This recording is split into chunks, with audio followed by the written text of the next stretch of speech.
Hello, and welcome to this video. We all know the goal of all these social media apps is to take every second of your time, and the goal of all these advertisers is basically to take every single dollar that you have. They're coming for every second of your life. That's what these companies are coming to. They went public and they went to shareholders, so they have to grow. And it's like dystopian and a little bit scary. And we also know that if an algorithm is choosing everything that we see, like, is it us that's even choosing anymore? This is a really great book on that topic. I haven't actually read it yet. I've just heard everyone talking about how great it is. It's on my TBR, but honestly, I don't think I can handle another thing to be depressed about right now. And then it's also scary to think about, like, if an algorithm is choosing what we see, then what if the algorithm falls into the wrong hands? And in some ways, whoever controls the algorithm is like shaping the way that you think over time.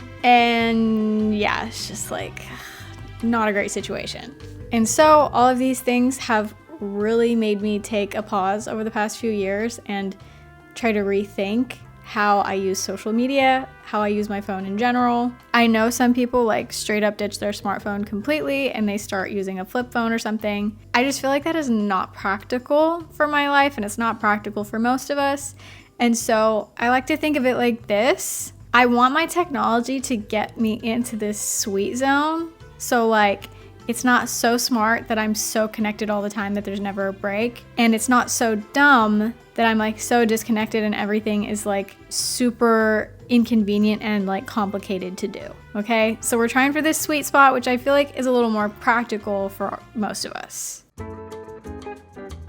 Okay, so let's start with the changes that I made to my phone. There is this really great series on YouTube by the channel Diggin' the Greats. He kind of started his simplifying journey by listening to music only on an iPod. It's a really great series. I recommend if you're interested in this topic. But he had a really great analogy where he described your smartphone as like a Swiss Army knife. So a Swiss Army knife obviously has like multiple tools inside it because it's meant to be portable, on the go with you all the time. But if I'm at home, I'm not gonna be pulling out my Swiss Army knife to like unscrew a screw. I'm gonna get a screwdriver. And your smartphone is kind of similar.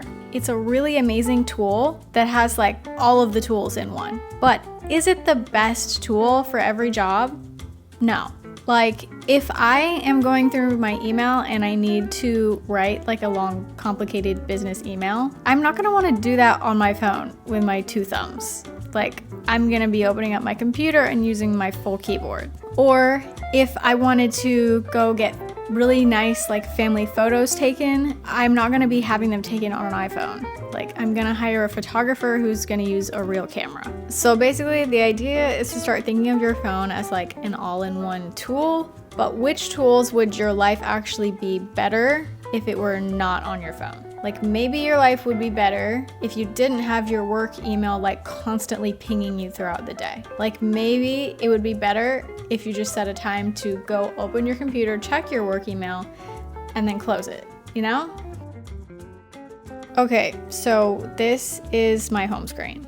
I use this app called Blank Spaces that transforms your home screen into this more like minimal design. And I cannot describe to you the like peace that I felt in my brain when I switched to this home screen. It's so much less cluttered and distracting than the one I used to use. I knew immediately that this was a really positive change as soon as I tried it. Basically, the idea is to make your phone like as boring as possible. You can even make your phone grayscale if you want. I haven't gone that far because I do a lot of content creation and it's just not practical for me, but that is something that you can do. Okay, so here are the apps that I decided to keep on my home screen because I feel like their function on my phone is actually really important and really valuable. On the top here, I have Stardust. This is my period app. It is my favorite period app I've ever used. It's free. It shows you like what cycle day you're on along with the moon phases, which I think is really cool. And it also has a hormone graph on it to help you kind of see like generally where your hormones would be at in this phase of your cycle, which can be tied to like your symptoms and everything. Anyway, really cool app.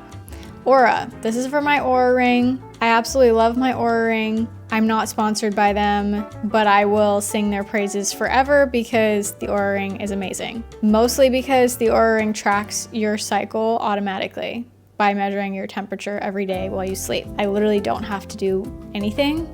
It just happens in the background. It's very pricey, but if you're a woman and you have the money, it's worth it. It is really worth it. Messages. I love to text. I hate phone calls. Please don't call me. Please text me. Okay? So yeah, messages is there. Maps.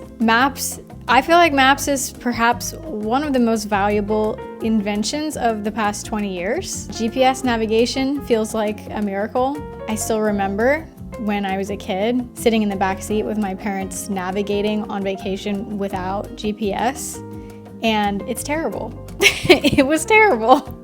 So thank goodness for Maps. I love Maps. Podcasts. Okay, so I used to use Spotify for podcasts, and the Spotify app is so cluttered and distracting. And so I switched to Pocket Casts, and it is so much better. It just has a feed of exactly the podcast that you follow. It's just amazing, and it's free, and if you listen to podcasts, I highly recommend it. Okay, calendar, for obvious reasons. I could never use a physical calendar. I just couldn't. My ADHD would get me, and I need this freaking thing in my pocket to remind me when I have some place to go.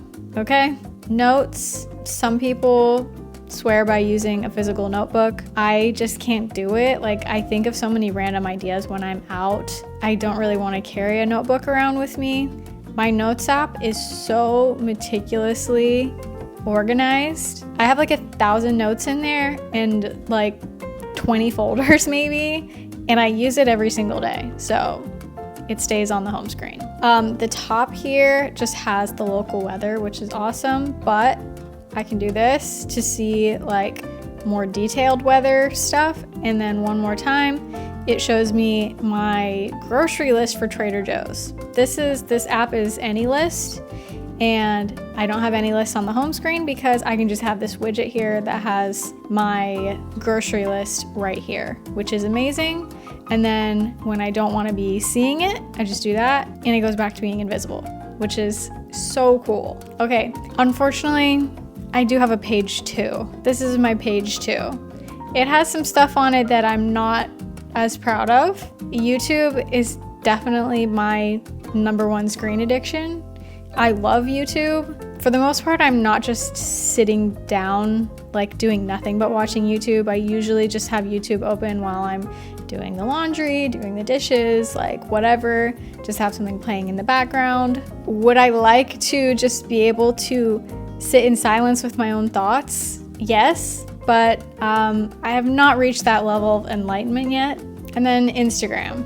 I do still have Instagram because I work in social media. I basically have to be at least like aware of what's going on social media. I can't get rid of it completely. I honestly don't post on it that much anymore. I will say though, in the past week, I deleted Instagram and TikTok for like the first time ever because just everything that's happening in the world right now is so stressful I couldn't handle it anymore. So that's one thing that I am going to try is to delete it off my phone like Monday through Saturday and then allow myself to use it like once a week just so that I'm not completely out of the loop. We'll see how that goes. Just having it off my phone the few days that I have so far has been really nice and I have not wanted to go back really. So let's hope I can stick with that. And I have books because I actually love to read books on my phone, which is kind of weird, but like I'm the kind of person that will just like sit there in bed,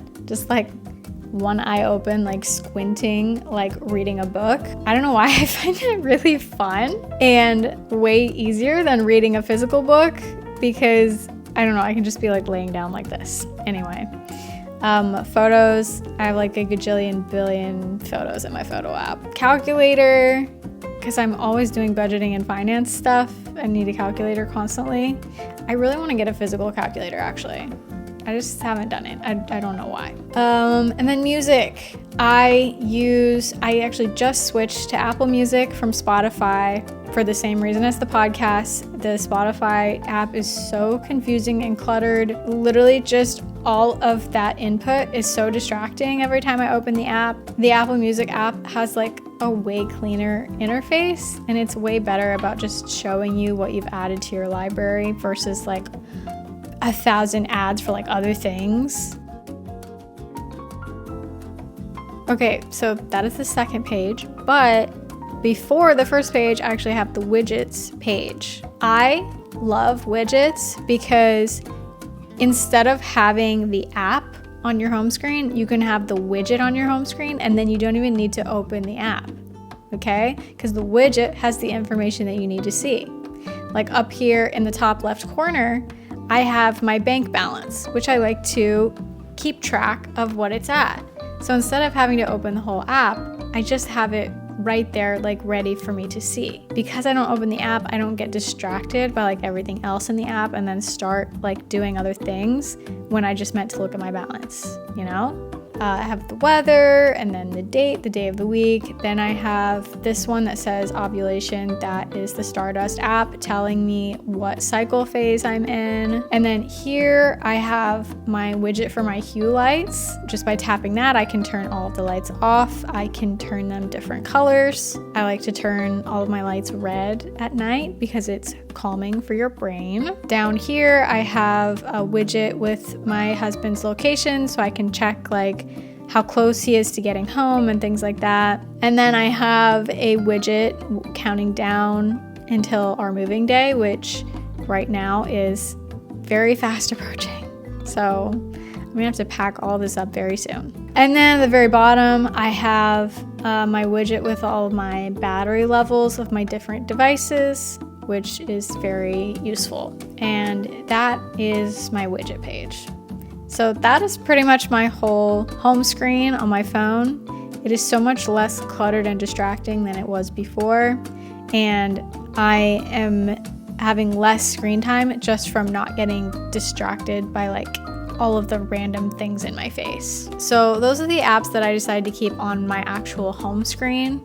I have lots of other apps on my phone still, but I don't need them to be like on the home screen prompting me to use them, you know? Like I don't need the Southwest app or the Delta app like sitting there waiting for me to use because I am not flying every single day. But I keep it on my phone to access when I am. So those are waiting back here in the app library if I ever need them, but they are not sitting in front of my face all day. It's really all about just making your phone as simple as possible so you don't find yourself like wasting time on it or getting distracted by it. Okay, next, I really ruthlessly went through my notifications. I wanted to make sure I was having the least amount of notifications possible because I do not need more reminders to pick up my phone. I don't think anybody does. So right now I have notifications on for messages, calendar, email, but only for senders marked as VIP, weather, just in case of like emergency weather alerts, bank to alert me of transactions, just to monitor for like fraud and whatnot, eBay, but only for like when I'm selling stuff. I need to know if somebody purchased something. Libby for my library books, notes for when there's like a shared iCloud note that somebody edited, Aura to remind me to charge my ring, phone for calls obviously, and then Southwest, Delta, and Uber for when I'm traveling. You can see actually under screen time how many notifications you are getting per day, and it says right now my daily average is 18 notifications a day. Most of them from clock actually, which is funny because I have some alarms set throughout the day to like remind me to make dinner, remind me to eat lunch, like things like that. So it's like, I guess most of my notifications are from that, which is great because that's the only time that I really want to be bothered or distracted. It's like, oh yeah, you need to eat, Christine. I almost always have my phone on silent, and when I sit down and my phone is not in my pocket, I usually put it face down so that it is not like lighting up and tempting me to look at it. let's see what I'm at for average pickups per day. So average is looking like it's about 72 pickups per day, which is still honestly terrifying because that's like a pickup every 15 minutes or something like that, which is just like, feels like way too much, honestly. Okay, and lastly, do not disturb and focus settings. Even though I got rid of most of my notifications, I still have like a pretty wide like do not disturb window on my phone. I have do not disturb on from 8 p.m. to 9:30 a.m. I also have this home screen that I set that basically makes the time almost invisible on the home screen. Basically, I just don't want to be getting like the Sunday scaries for like everything I have to do the next day and like, oh my gosh, I gotta go to bed and I gotta get enough sleep, and like sometimes I'll wake up in the middle of the night and I don't want to know what time it is because then that'll just freak me out about getting back to sleep and getting enough sleep. If you're an anxious sleeper, I feel like you'll relate to this. I just like to not be seeing the time all the time late at night. So, and I also didn't mention that my lock screen is also the same like black background, just to keep the theme of like my phone being as boring as possible. I also have this like red color filter that I try to have on my phone like almost all the time to make it like a less harsh color on your eyes. Digging the Greats on YouTube, in his video, he actually got a matte screen protector, which kind of makes it sort of like an e-reader to make it easier on your eyes. I thought that was a really cool idea. Finally, now on to part 2, which is the changes I made to how I use social media. So basically, I just wanted to be way more intentional with what I was consuming on social media versus just like letting the algorithm decide for me. First thing I did is that I went on YouTube and unsubscribed from so many channels. I focused on staying subscribed to the ones whose videos like really made me feel the best, like made me feel inspired and calm or like educated. Honestly, I still do watch a lot of like social commentary videos, which do make me like upset. I try to limit that. I would like one day to like not be watching very much of that at all, but I do feel like it has educated me a lot. After unsubscribing from everybody and keeping only those channels, now for the most part, I just use the subscription tab, which is literally just chronological of like what videos have been posted most recently. I do still go over to the homepage if there's like nothing at all new on the subscription tab that I want to watch, but I always go to the subscription tab first. Also, I've had YouTube Premium for like a gajillion years at this point, and if you are like really a serious YouTube watcher, I highly recommend doing that because ads on YouTube like really ruin the experience, and they're obviously very distracting. They're tempting you to buy things that you don't need, and like you really just don't need that in your life. So if you can afford the YouTube subscription, like I think it's worth it to get that like distraction out of your life. Okay, on to TikTok. I was very late to the TikTok train because I just did not like the idea of an algorithm deciding everything that I watched. And so I use TikTok in a very peculiar way. I just followed a bunch of people on TikTok that I already knew from other social media, and I just use the following tab. I also have a 15-minute time limit for TikTok, so I don't get like stuck in like the TikTok time warp of like, oh my gosh, an hour went by and I've been scrolling this whole time, you know? I need like the reminder to be like, okay, now time to do something else. I do still sometimes use the TikTok For You page, but honestly, for me, it's all videos that get me like super outraged at this point. So I really need to like not be doing that. Okay, next, Instagram. Instagram still is a feed of people that you're following, although they're starting to sneak in posts of like recommended accounts. I always hit the little 3 dots and say snooze suggested posts for 30 days. That has continued to be an option for me which is great because I don't want to see any of that, please. The Instagram feed is like kind of a garbage dump at this point. I pretty much just go on Instagram to see people's stories. I feel with that I have like a little more choice of what I actually see because I can tap on the person that I want to see versus like this feed of like I gotta pass by everything that I don't care about. Also, Instagram does not want you to know this, but you do still have the option to see a chronological feed of just the people you follow. Okay? It's hidden. What you have to do is you have to tap the Instagram icon in the upper left, and then you have two options. You can see following and favorites. Following just is literally a chronological of everyone that you're following. Favorites are, you can choose accounts to be your favorites, and then you'll just see a chronological of your favorites only. That is really, really cool. They still have that, so you can get around the problem of the algorithm. I honestly don't use it that much just because I really want to see stories, and they don't have the stories after you tap on the favorites or the following. I don't know why. That's really frustrating. That's how I use Instagram. Honestly, I may just stop using Instagram altogether soon because it's really not much on there that I want to see anymore. Those are the only 3 social media apps that I still use. I don't use any of the others because they're pretty much dumpster fires at this point. I do use Pinterest though.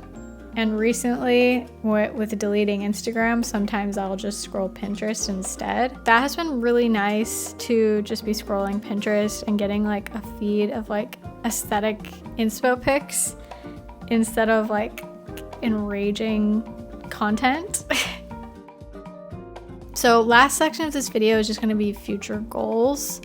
I do still want to continue to unbundle things from my phone, so I'm just not on it as much, and so I'm not as likely to go on Instagram or TikTok or whatever and start wasting time. I recently got a used Nintendo Switch Lite, and my goal with that is when I'm tempted to like doom scroll, I will go on the Switch and like play a fun like cutesy, relaxing game instead of doom scrolling. So I want to be using my Switch more. I also really want to get a Kobo e-reader. I love ebooks so much. I love Libby so much, and reading is obviously a great alternative to scrolling. Right now I pretty much just use Libby on my phone, which, you know, obviously you're going to get notifications on there. You're more prone to distractions. It's not as good on your eyes. So I really want to get an e-reader so I can just put my phone away